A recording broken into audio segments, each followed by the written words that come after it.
Bonjour à tous, je suis Franck Marchex, fondateur de Confidence de Coach et je suis très heureux de vous accueillir aujourd'hui pour écouter mon ami Roger Lannoy, donc vraiment une référence dans le monde du coaching et notamment du leadership.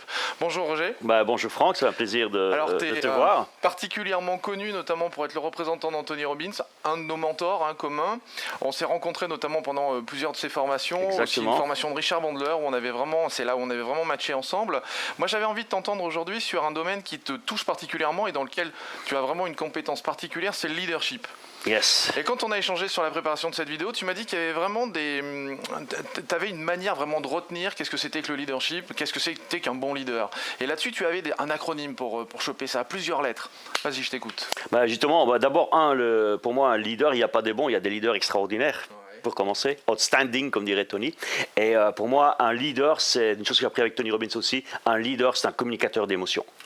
C'est quelqu'un qui communique l'émotion, c'est pas quelqu'un qui est dans le QI, dans l'intellect, dans le rationnel, non. C'est quelqu'un, le leader, ça c'est pour le manager, tu vois. Voilà, pour moi, c'est différent entre le manager et le leader. Le manager, c'est le gars qui règle, entre guillemets, les problèmes, les challenges de l'entreprise. Le leader, c'est lui qui donne la vision, qui donne l'émotion, qui fait bouger les troupes. Que quand il faut, il gueule. Bon, il sait être sympa, mais quand il faut, il sait gueuler. Il donne un coup de pied au cul à tout le monde. Et c'est lui qui donne le ton, l'énergie. Donc, c'est un communicateur. Pour moi, c'est leader égal, si on veut faire court, communicateur d'émotions. Et j'ai créé un séminaire là-dessus qui a beaucoup de succès. J'ai repris les 10 lettres. Les 10 lettres, parce que dans le mot leadership, si vous prenez la peine de l'écrire, ça prend 10 lettres. Et les 10 lettres, j'ai associé. Et dans ce séminaire, évidemment, pendant une journée, je travaille chacun des points. Bon, ici, évidemment, je vais donner rapidement. On va les faire très court, mais vraiment, ça va. Voilà. Ouais. C'est leur donner la première impulsion. Alors, le L, c'est quoi ? Elle, c'est pour après. C'est nous en Belgique, on fait toujours ça différent des autres. Hein. Tu commences comment alors ? Je commence avec la deuxième lettre. Le E ? Le E de leadership. Le E, c'est un mot, c'est un hyper important. E, c'est énergie. Qu'est-ce qui fait la différence ? Tu as des gars, ils ont 20 ans, ils sont fatigués. Moi, je connais des gars, ils ont 60, 70, 80, boum, ça pète d'énergie. Ce n'est pas une question d'âge, c'est une question mentale. Et l'énergie, ça vient du deuxième E, je vais dire, c'est enthousiasme. L'enthousiasme, un bouquin extraordinaire, tu connais certainement, de Vincent Peale. L'enthousiasme fait la différence. Et enthousiasme, je ne parle pas grec, mais je connais un mot, c'est en grec, ça veut dire, c'est le souffle divin. Quand tu as ce souffle en toi, tu as cette énergie en toi, boum, c'est là que tu fais la différence. Oui, tu as vraiment envie d'y aller, quoi. Voilà, tu y vas. Le A, c'est quoi ? C'est la troisième lettre, c'est ça, oui. Le A, c'est pour, on pourrait dire attitude. Bon, mais ça, c'est trop, je vais dire, basique. Je dirais plutôt action. Un leader, c'est quelqu'un qui donne l'action. Non seulement lui est en action, parce que bon, être un leader, c'est pas dire aux autres, fais ça, fais ça, fais ça. Ça, c'est le rôle du manager. Le leader, il va au front, il est devant et il est en action. Et c'est lui qui tire tout le monde dans l'action. Il l'emmène. Voilà, il l'emmène, c'est le propulseur, c'est la locomotive. Voilà. Ouais, okay. Si tu prends un grand TGV, ça tire des rames et des rames derrière, mais c'est la locomotive qui permet de filer à 300 km/h. Okay. Le D, c'est quoi ? Le D. D, hyper important. Ça me rappelle un bouquin que Tony Robbins m'a offert, c'est son journal. Son journal quand il avait 18 ans. Quand il venait d'être foutu à la porte de chez lui par son beau-père.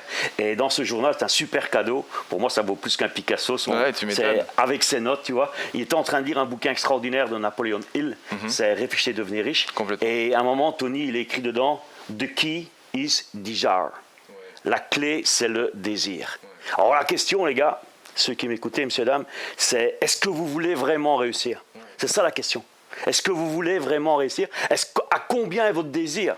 Est-ce que ton désir, il est à 10% ou 20% ou c'est quand tu y penses ou vraiment c'est ta magnifique obsession et tu as ce désir de vraiment faire la différence dans ta vie, dans ton équipe, avec tous les gens que tu as le privilège de rencontrer. Donc le désir, c'est la clé. C'est fondamental. C'est fondamental. Et si tu as lu Napoleon Hill, il y a ce fameux rêve, quand il parle de rêve. Qu'est-ce qui fait que les gens transforment le rêve en réalité ? Au milieu, il y a le D de désir. Et s'il n'y a pas le désir, mais le rêve restera toujours un rêve. L'énergie, l'action, le désir, exact. On est au E. E, ça c'est hyper important aussi pour un leader. Un leader, c'est quelqu'un qui est engagé. Ouais, d'accord. L'engagement, ça c'est la clé. Parce que les vrais leaders, ils respectent leurs paroles. Et c'est ce que je dis souvent à mon équipe. Même si on s'est planté, dans un calcul, ça m'est arrivé déjà souvent avant quand j'étais dans le business classique, même si je me suis planté dans une remise de prix, c'est ma faute, mais je suis engagé, je vais au bout. Et c'est ce qui fait que les gens continuent à te faire confiance. Tu n'es pas là à remettre en cause les choses, tu t'es engagé. Tu restes droit, tu es honnête, face à c'est même pas une question d'honnêteté, c'est une question, tu es engagé. Quand tu es engagé, tu le fais. Okay. Et c'est aussi un autre concept que je développe dans ce séminaire, c'est qu'est-ce qui fait la différence entre... Qu'est-ce qui fait le joint entre la décision? Tu décides quelque chose et qu'elle se réalise, c'est un peu le même principe que pour le désir. Qu'est-ce qui est entre la décision et la réalisation? C'est l'engagement. Okay. Et pourquoi les gens ont tellement de mal à s'engager? C'est qu'ils ont associé au mot engagement douleur. Oui, ouais. Bon, je dois m'engager, c'est douloureux. Je dois signer, non, j'ose pas, tu vois. Et alors, bon, ils ont derrière. Mais un engagement, ça doit être associé, c'est ce que je fais dans mes séminaires, dans mes interventions, ça doit être associé à plaisir. Ouais. Parce que tu sais qu'après l'engagement, tu as le résultat qui arrive. Voilà, tu vas avoir un truc génial qui va se produire, quoi. Et bon, généralement, 80% des gens, c'est pour ça qu'ils ne s'engagent pas. Ils ont peur. Ouais, ils ont trop peur. Ils marche arrière. Alors bon, c'est ça aussi une des qualités du leader. Donc l'engagement, le R maintenant. R, hyper important. R, c'est pour résistante. Super résistante, tu vois. Il faut être résistant physiquement. Parce que bon, quand tu animes des séminaires, tu as l'expérience aussi. Quand tu fais des choses, il ne faut pas être là comme un... C'est clair, comme un limaçon dans un plat de farine, tu vois. Il faut être là plein d'énergie. Il faut que ça bouge. Il faut communiquer ton énergie avec les gens. Donc il faut avoir cette résistance. Pour ça, il y a, je ne vais pas rentrer là-dedans maintenant, mais il y a une manière de t'alimenter, de bouger, de faire du sport. Bon, il y a plein de trucs là-dessus. Et également, il faut être surtout résistant mentalement. Dans la tête. Il faut savoir ce que c'est qu'une rumeur, ouais. Et quand il y a des putains de rumeurs, mais toi tu as ta vision, tu sais où tu vas, tu es le leader, tu es le locomotive, tu tires ton équipe avec toi, et tu t'en fous des rumeurs. Voilà, parfois il y a des trucs qu'il faut ajuster, je suis d'accord avec toi, mais la rumeur, souvent c'est de la grosse connerie. Ouais. Tu sais où tu vas, comme on dit, moi j'ai appris ça il y a très longtemps avec Moïse, les chiens aboient, la caravane passe. Mais les chiens boiront encore dans 5 ans, ils sont toujours à la même place. Engagement, résistance, on passe au S. S. Important, c'est comme ce grand empereur qui était Napoléon, il faut être un stratège. Il faut avoir des stratégies, il faut avoir des plans, parce que là, comme aussi Tony explique, il faut avoir un plan A, mais ton plan A, il faut être suffisamment intelligent de te rendre compte que si ton plan A n'est pas forcément le bon au départ, be flexible, savoir avoir un plan B, un plan C, mais en même temps savoir la stratégie. Savoir réagir, quoi. Réagir, mais capable de mesurer, d'être inspiré, de voir, de méditer, tu vois, de voir là. Là, ici, je suis en train de me planter. Là, ce serait peut-être bien que je revoie un peu. Tu vois, ça ne veut pas dire faire marche arrière et arrêter l'action, hein. Mais ce n'est pas non plus agir comme un âne. Foncer, et tu ne sais pas où tu vas. Ouais, complètement. Alors, le S, la stratégie. H. Je suppose que tout le monde l'a deviné. Le H, c'est facile, c'est honnêteté. Mais quand je parle d'honnêteté, je ne parle pas d'argent parce que c'est facile d'être honnête avec l'argent. Bon, ce qui est beaucoup plus difficile, c'est d'être honnête avec soi-même. Avec le cœur. Avec son cœur, avec ses valeurs, tu vois. Savoir des valeurs. Et j'ai remarqué une chose, que quelqu'un qui trahit ses valeurs, c'est donner son âme au diable. Trahir ses valeurs, c'est scier la branche sur laquelle tu es assis. Et parfois, c'est difficile de rester attaché à ses valeurs. Oui, et puis dans un degré d'honnêteté, quoi. Voilà, et de savoir justement être honnête avec toi-même, surtout. Et à partir du moment où tu es honnête avec toi-même, que tu sais, d'abord, il faut prendre la peine de les identifier, de connaître tes valeurs, et que tu es dans tes valeurs, it's work, ça marche. Super. Donc le H, honnêteté, le I. I, hyper important, c'est un concept pour moi qui m'a changé ma vie, de Tony Robbins. C'est le I, c'est pour identité. Qui es-tu? Si tu sais qui tu es, tu n'auras plus jamais peur. Savoir se définir, quoi. Voilà, te définir, mais je veux dire, qui es-tu? Est-ce que tu es Franck? Des Franck, il y en a des tonnes en France, en Belgique. Est-ce que tu es Pierre, Paul ou Jacques? Bon, il y en a des masses. Est-ce que tu es français? Bon, il y en a 60 millions, je crois. Mais est-ce que tu es un entrepreneur qui fait la différence? Est-ce que tu es un leader charismatique? C'est te définir en tant que personne, en tant qu'entrepreneur, et ajouter du PETS. Et l'identité, c'est un concept que j'adore chez Tony. C'est, je dirais un peu, c'est who you become. C'est qui tu deviens. Parce que, juste cette phrase rapide, c'est pour vous qui nous écoutez, c'est aujourd'hui, les amis, et les amis, vous êtes le fruit de qui vous avez cru être hier. Donc aujourd'hui, tu es devenu qui tu as cru être hier. Et maintenant, ce qui est souvent très malheureux, c'est que ce n'est pas toi qui as décidé. C'est les autres qui t'ont collé des casquettes ou des étiquettes sur la tête pour dire, mais voilà, toi, t'es un pauvre con, toi, tu seras maçon, toi, tu vas jamais réussir. Et bon, voilà, et les gens achètent cette identité. Et forcément, ils deviennent. Alors, la clé, maintenant, c'est la bonne nouvelle. Même si maintenant, tu as un costard qui te plaît pas, tu as un sac de patates, comme je dis souvent, ok. Si tu as un costard qui te plaît pas, mais tu peux changer ton costard pour un super costard italien sur mesure. Ok. Et là, c'est cette capacité à te redessiner.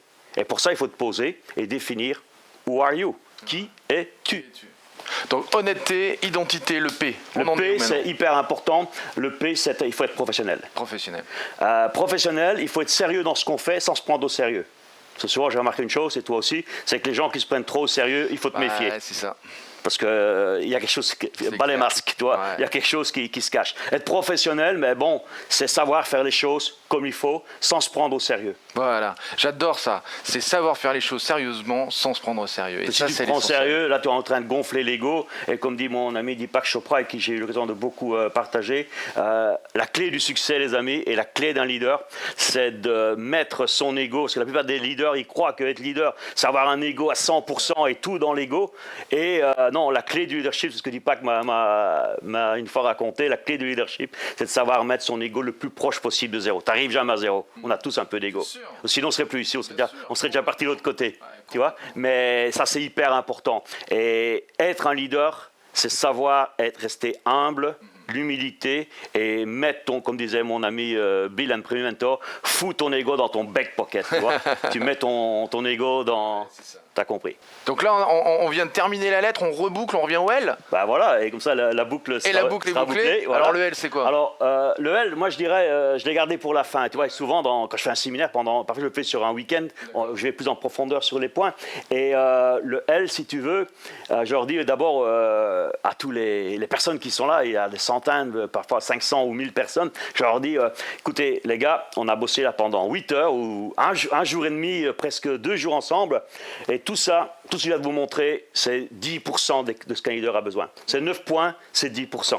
Ce qu'il a besoin, c'est une lettre. Et cette lettre, bon, pour en avoir un peu plus, je l'ai triplée. Il y a le L, il y a le G, il y a le L, le R et le G. Okay. L, c'est en anglais love. Love, ok. D'abord, il faut s'aimer soi-même, sans ego, mais s'aimer soi-même, c'est se respecter, c'est s'aimer soi. Prendre soin de soi, si tu ne prends pas soin de toi, qui va le faire? C'est clair. Ok.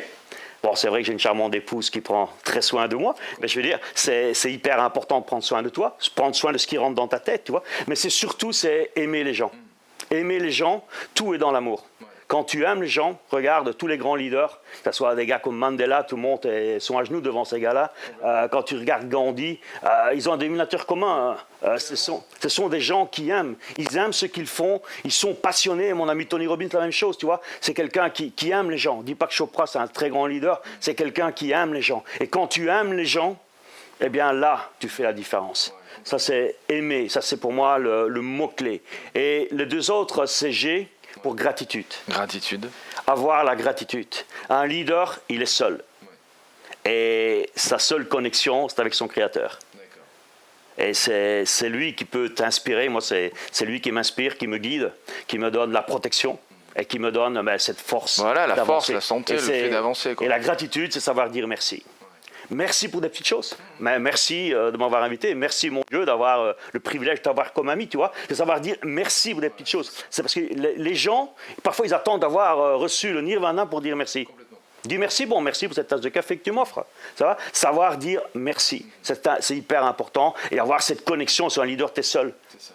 Et la meilleure connexion que tu peux avoir, c'est avec, on appelle l'univers. Oui, complètement. Le créateur, voilà, tu l'appelles Dieu. Bon, moi, je respecte toutes les religions, tu vois. Bon, j'ai mes convictions, mais je respecte toutes les religions. Comme disait le Dalai Lama, pour moi, la religion, j'adorais cette phrase du Dalai Lama.